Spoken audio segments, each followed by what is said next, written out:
Guys, kain tayo ng langka. Yan. Kain tayo habang nagchichika.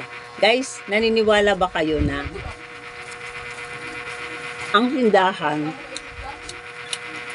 ay parang isang kulungan?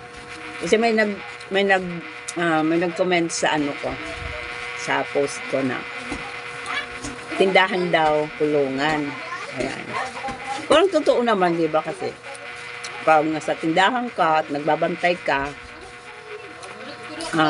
maghapon ka doon.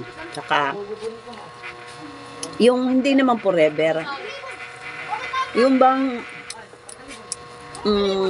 parang, lagi, parang lagi mong ginagawa sa araw-araw.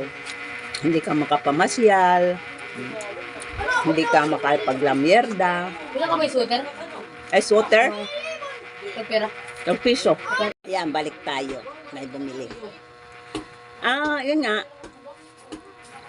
Pero naman guys, mas maganda na nga itong kulungan.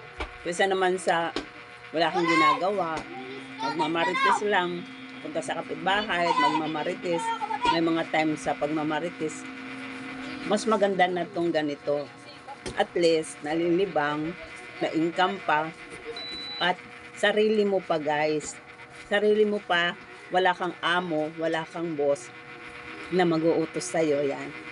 Saka, yung oras mo, hawak mo, pag gusto mong magpahinga, magkuklose ka lang, tapos yun, tutulog ka, o pupunta ka kung saan mo gusto. Pero ako, sawa na kasi ako sa lakwatsa. Buong buhay ko, nilakwatsa ko na yan. Kaya ngayon, senior na, nag-isip ng tumigil, yan, sa paglalakwatsa. Yan. Focus na lang sa buhay, healthy life, tsaka, healthy food ang kinakain, tsaka, yung pagtitinda is, nagiging exercise naman yan, di ba?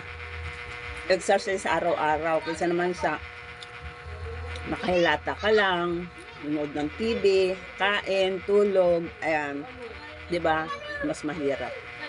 Kaya ayan, nag-enjoy naman ako dito. Nag-enjoy ako. Tsaka, wala akong time dyan sa mga chika-chika na yan. Ayan. Yun lang guys, habang kumakain, nagkukwento lang. Ayan, thank you very much. Panoorin nyo yan.